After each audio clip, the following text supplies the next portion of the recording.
Hay una ruta marítima en el mundo que se encuentra en el punto de cruce de casi todas las grandes cadenas de suministro de petróleo, de los principales contratos energéticos y de los cálculos geopolíticos que sostienen la economía global. En su parte más estrecha apenas alcanza los 33 kilómetros de ancho. Por allí pasa cerca del 20% del petróleo comercializado a nivel mundial cada día. Durante los últimos meses, Irán ha ejercido una presión creciente sobre este paso estratégico, utilizándolo como si lo estuviera estrangulando lentamente. El estrecho de Hormuz se ha transformado en el cuello de botella más peligroso del planeta, mientras el mundo observaba en silencio, conteniendo la respiración y esperando hasta dónde estaría dispuesto a llegar Teherán antes de una respuesta de Washington. El 4 de mayo de 2026 llegó esa respuesta. Estados Unidos activó su reacción y lo que siguió no fue una advertencia diplomática ni un gesto simbólico, sino la operación Project Freedom, una demostración concentrada de poder militar diseñada para arrebatar el control del estrecho de Hormuz por la fuerza. Para entender el significado de Project Freedom, hay que ver cómo se llegó hasta aquí. Esta crisis no comenzó recientemente. Su origen se remonta al 28 de febrero de 2026, cuando Estados Unidos e Israel lanzaron la operación Epic Fury, una ofensiva militar coordinada a gran escala contra la infraestructura de misiles balísticos de Irán, su programa nuclear, sus capacidades navales y su cadena de mando, incluyendo la muerte del líder supremo Ali Khamenei en las primeras horas del ataque. Lo que siguió fue una escalada sin precedentes en la región en décadas. Irán respondió casi de inmediato con la operación True Promise 4, expandiendo el conflicto a 7 países en apenas 48 horas. Bahrein, Jordania, Kuwait, Qatar, Arabia Saudita, Emiratos Árabes Unidos e Irak. Para el 8 de abril, cuando finalmente se alcanzó un alto el fuego, el mapa regional ya había cambiado por completo. Las fuerzas convencionales iraníes habían sufrido un golpe devastador. Más del 85% de su industria de defensa fue destruida. Su fuerza aérea quedó prácticamente inactiva, pasando de decenas de vuelos diarios a casi ninguno. Además, 150 buques de guerra de distintas clases fueron eliminados, incluyendo todos sus submarinos. Sin embargo, Irán todavía conservaba una pieza clave de presión, el estrecho de Hormuz, un punto imposible de sustituir o destruir con bombardeos convencionales. El 2 de marzo de 2026, un alto mando de la Guardia Revolucionaria confirmó el cierre del estrecho, advirtiendo que cualquier barco que intentara cruzarlo sería atacado. No era una amenaza vacía. Los barcos comenzaron a apagar sus sistemas de identificación. Las aseguradoras retiraron la cobertura de riesgo de guerra. En cuestión de horas, el tráfico marítimo en el Golfo Pérsico quedó prácticamente paralizado. Para el 10 de marzo, informes de inteligencia de Estados Unidos indicaban que Irán había empezado a colocar minas navales en el estrecho, lo que provocó ataques estadounidenses contra unidades encargadas de esa tarea. Poco después, se registraron ataques contra buques civiles mediante drones. Al menos 3 embarcaciones fueron impactadas en un solo día, incluyendo un buque que terminó incendiado, con víctimas mortales y rescates de emergencia. La situación evolucionó hacia un doble bloqueo, Irán cerrando el acceso desde el Golfo, mientras fuerzas estadounidenses limitaban operaciones desde el exterior. Más de 150 barcos comerciales y unos 22.500 marinos quedaron atrapados sin posibilidad de movimiento. Aproximadamente el 20% del comercio mundial de petróleo quedó detenido. Las consecuencias fueron inmediatas y globales. Cada superpetrolero inmovilizado significaba refinerías sin suministro. Cada día de bloqueo aumentaba los precios de la energía, alimentaba la inflación y presionaba a gobiernos en todo el mundo, desde Asia hasta Europa y Estados Unidos. Irán entendía perfectamente el impacto de sus acciones. No era solo una maniobra militar, sino una forma de presión económica global. Había tomado como rehén el flujo energético mundial, desafiando a la comunidad internacional a reaccionar. Durante un breve alto el fuego en abril, el estrecho se reabrió parcialmente, pero Irán comenzó a regular el tráfico y a imponer tarifas de más de $1 millón por barco. Controlaba literalmente el flujo del petróleo mundial mientras el mundo negociaba y Estados Unidos dudaba. Esa incertidumbre terminó el 4 de mayo, Ese día, el Mando Central de Estados Unidos anunció oficialmente el inicio de Project Freedom, desplegando destructores con sistemas antimisiles, más de 100 aeronaves, drones en tierra, mar y aire, y alrededor de 15.000 soldados en la zona del estrecho. No se trataba de una misión de patrulla ni de una demostración política. Era una operación militar completa, diseñada para romper físicamente el control iraní sobre uno de los corredores marítimos más importantes del planeta. En pocas horas quedó claro lo que eso significaba. Según analistas citados por medios especializados, a diferencia del bloqueo estadounidense, que opera fuera del alcance de muchas capacidades iraníes, Project Freedom coloca a ambas fuerzas cara a cara en el mismo escenario. Irán todavía conserva lanchas rápidas, minas navales, misiles y drones suficientes para representar una amenaza real, especialmente en un entorno como el Estrecho de Hormuz. Porque aquí está el punto crítico. Estados Unidos tiene superioridad tecnológica, pero el terreno favorece la guerra asimétrica. Con solo 33 kilómetros de ancho, aguas poco profundas e islas que complican la navegación, el estrecho reduce parte de esa ventaja. Irán lleva décadas preparándose para este tipo de escenario, construyendo infraestructura militar oculta, túneles costeros y sistemas de lanzamiento móviles. También ha desarrollado enjambres de drones capaces de saturar defensas enemigas y entrenado a su guardia revolucionaria para operar con pequeñas embarcaciones rápidas, diseñadas para atacar y desaparecer antes de ser detectadas. La respuesta de Estados Unidos refleja ese conocimiento. El uso de helicópteros Apache AH-64 y Seahawk MH-60 contra embarcaciones rápidas iraníes muestra un plan pensado específicamente para este tipo de combate marítimo. El Apache, volando bajo sobre el agua, se ha convertido en una de las herramientas más efectivas para neutralizar objetivos móviles en el mar. En este contexto, el uso de destructores lanzando misiles que cuestan millones de dólares contra pequeñas lanchas rápidas no resulta eficiente. Irán despliega embarcaciones ligeras y veloces, mientras Estados Unidos responde con helicópteros de ataque. En apenas unas horas, 6 naves iraníes fueron hundidas en el estrecho de Hormuz. Más tarde, el secretario de Estado, Marco Rubio,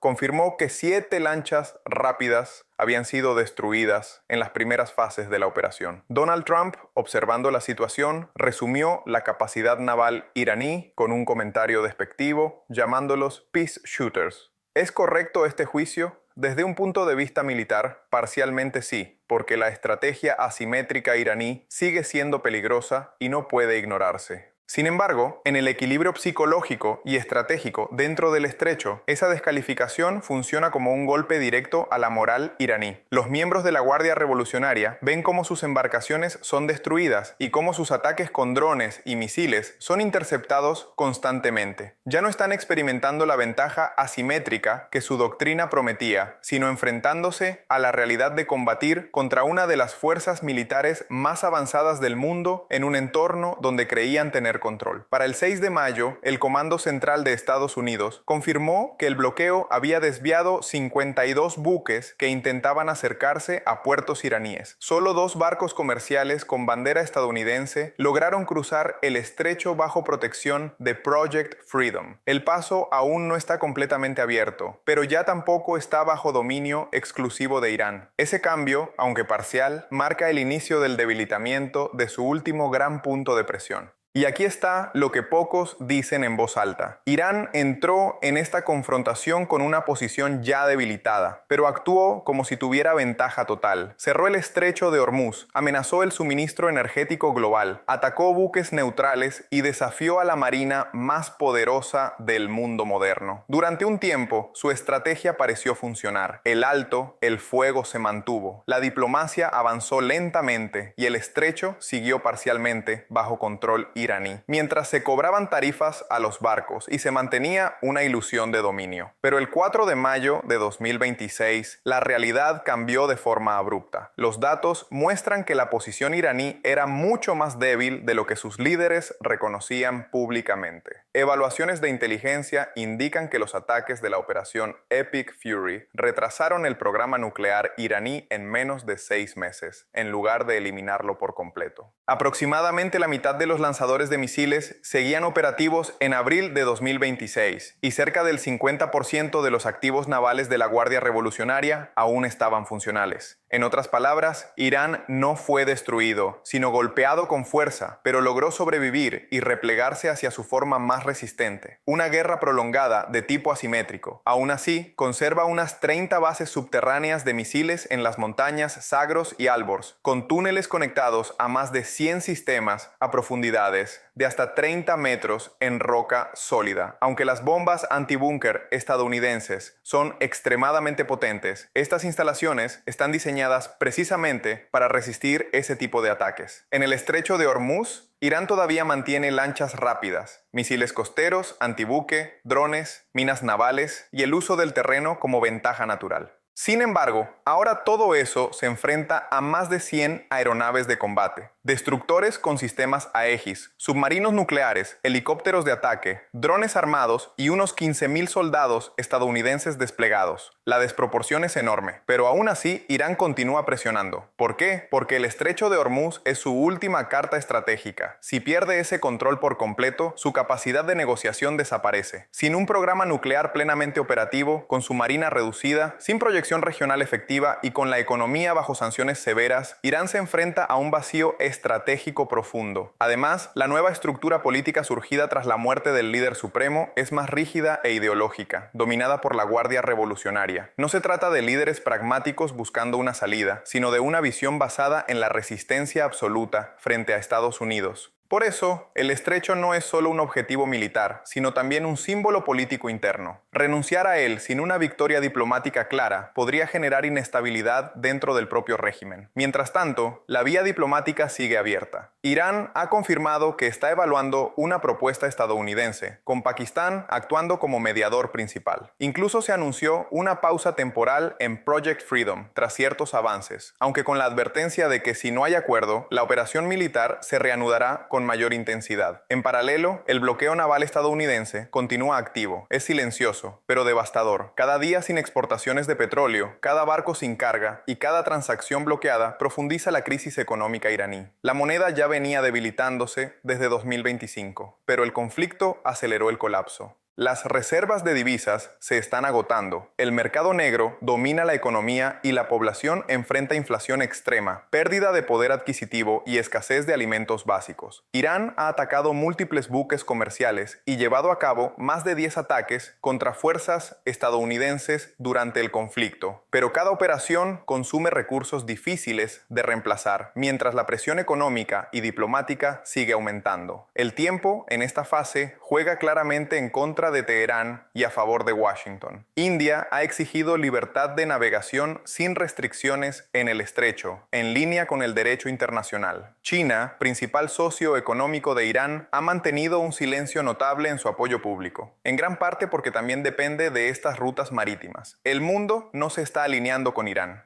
En cambio, observa cómo Teherán agota sus recursos en una confrontación que no puede sostener indefinidamente frente a una potencia militar y económica que mantiene la iniciativa. Ese aislamiento casi total, la falta de apoyo externo significativo, representa quizás el golpe estratégico más duro que enfrenta el nuevo liderazgo iraní mientras analiza la propuesta estadounidense transmitida a través de Pakistán. Ahora surge la gran pregunta: ¿qué ocurre a partir de aquí? Porque a fecha del 6 de mayo de 2026, la situación en el Golfo Pérsico sigue en un equilibrio extremadamente inestable. Trump ha decidido pausar la operación Project Freedom. La Guardia Revolucionaria iraní ha anunciado que el tránsito por el estrecho será gestionado bajo nuevos procedimientos y Pakistán continúa actuando como mediador entre Washington y Teherán. En la superficie, todo parece indicar que la crisis podría encaminarse hacia una salida diplomática. Pero los analistas que conocen de cerca el comportamiento negociador de Irán advierten algo distinto. Existe una brecha constante entre lo que Irán declara bajo presión militar y lo que realmente cumple cuando esa presión disminuye. Ese patrón ha sido una de las constantes más peligrosas de la geopolítica reciente. Una pausa en los combates no significa el fin del conflicto. El estrecho de Hormuz no está plenamente abierto. El bloqueo no ha sido levantado y la estructura militar estadounidense estadounidense en la región permanece intacta. Las causas profundas de la crisis tampoco han sido resueltas. Lo que existe ahora no es una solución, sino una pausa temporal, un intermedio. Y el siguiente capítulo, dependiendo de la decisión de Irán en los próximos días, podría ser incluso más intenso que lo anterior. En este momento se manejan tres escenarios principales. El primero, el más favorable, es un acuerdo diplomático real con mediación de Pakistán que permita a Irán retirarse del estrecho sin dar la impresión de una derrota total. Para que eso ocurra, Estados Unidos tendría que ofrecer incentivos claros, alivio económico, un posible levantamiento parcial de sanciones o algún marco político que el nuevo liderazgo iraní pueda presentar internamente como una victoria. Según reportes de la agencia iraní ISNA, los negociadores de Teherán estarían priorizando primero el fin de la confrontación antes de abordar el tema nuclear, que quedaría para una etapa posterior. Ese detalle es clave. Irán no estaría negociando su programa nuclear en este momento, sino su estabilidad política inmediata. Sin embargo, la historia entre Estados Unidos e Irán no es alentadora. Son décadas de desconfianza, líneas rojas incompatibles y presiones internas en ambos lados que favorecen la confrontación más que el acuerdo.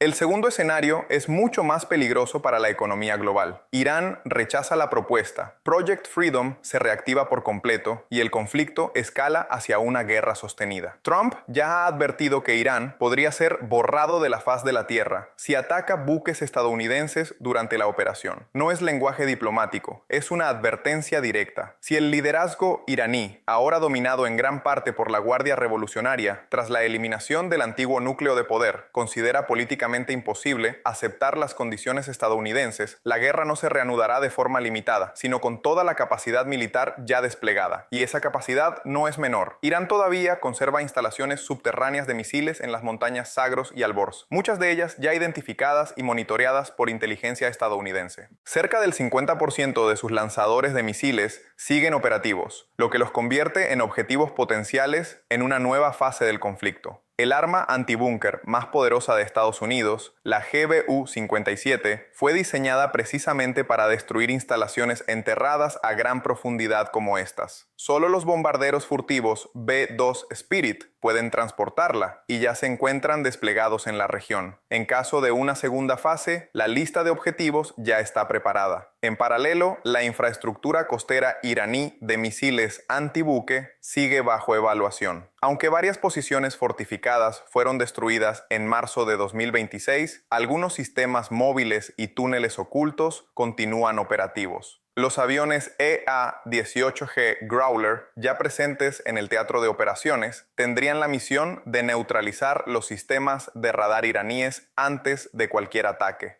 Desde el mar, los misiles Tomahawk lanzados desde submarinos en el Golfo de Omán podrían alcanzar objetivos en la costa iraní en cuestión de minutos. Todo el escenario de una segunda fase ya ha sido planificado y probado. No hay improvisación, solo espera de órdenes. Y además del factor militar está el elemento económico, que puede ser incluso más determinante. El bloqueo naval estadounidense continúa activo. Cada barco desviado representa más presión sobre una economía iraní que ya muestra signos de colapso. Irán no puede exportar petróleo libremente. No tiene acceso pleno al sistema financiero internacional. No puede importar bienes esenciales y enfrenta dificultades para sostener al mismo tiempo la guerra externa y el control interno. La moneda iraní se ha desplomado. La inflación ha dejado de ser un problema coyuntural para convertirse en una crisis estructural y el mercado negro domina gran parte de la actividad económica. El resultado es una presión interna creciente, escasez, pérdida de poder adquisitivo y una población que ve cómo el conflicto se traduce directamente en el deterioro de su vida diaria. En este contexto, el tiempo claramente no juega a favor de Irán. Cada día de bloqueo y cada nueva tensión van debilitando su posición estratégica. Y aquí aparece la gran pregunta histórica. El nuevo liderazgo iraní tomó una decisión racional al cerrar el estrecho con la esperanza de forzar una negociación ventajosa,